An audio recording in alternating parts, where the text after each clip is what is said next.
Alors le problème a été au début d'identifier les paramètres qui faisaient qu'un son était perçu comme beau et de réussir à traduire ces paramètres en cibles que l'on pouvait obtenir techniquement par production des timbres de sonnerie.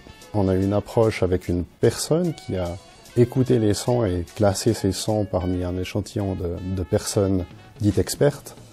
Et puis de l'autre côté, on a dû développer des techniques de mesure qui n'existaient pas et qui étaient appropriées à l'application qui nous intéressait. On a développé des techniques de mesure inspirées du génie civil, comme par exemple la vibrométrie laser. Dans un timbre, ce que les maîtres horlogers tentent de faire, c'est d'optimiser le rapport entre ayant une amplification du son la plus grande possible et la durée de résonance du son la plus grande possible. Pour ça, ils affaiblissent des parties qui s'appellent le talon, qui sont à la base du timbre, en réduisant la géométrie.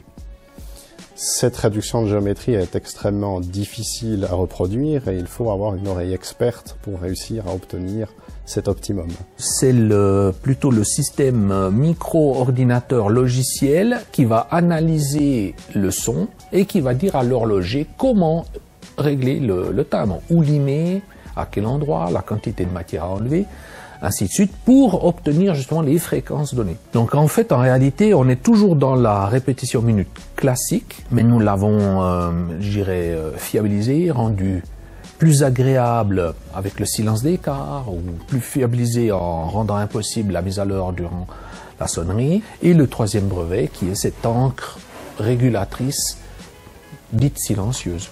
Et surtout, un réglage beaucoup plus régulier et un meilleur accord entre les deux tonalités, parce que quand elle sonne les quarts, il y a deux tons, et un meilleur accord entre les deux tonalités pour rendre tout à fait agréable les choses. With traditional minute repeaters, the gongs are fixed to the main plate of your watch, but with the super sonnerie, the gongs are actually attached to a kind of soundboard. This is really the novelty, and these gongs then transmit their vibrations directly on this soundboard, which acts like the upper body of a guitar.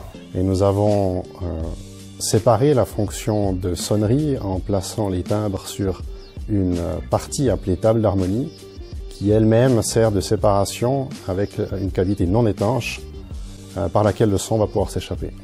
Et donc cette table d'harmonie couplée au timbre permet d'avoir un instrument de musique, si on peut dire, ou une fonction de son entièrement dédiée.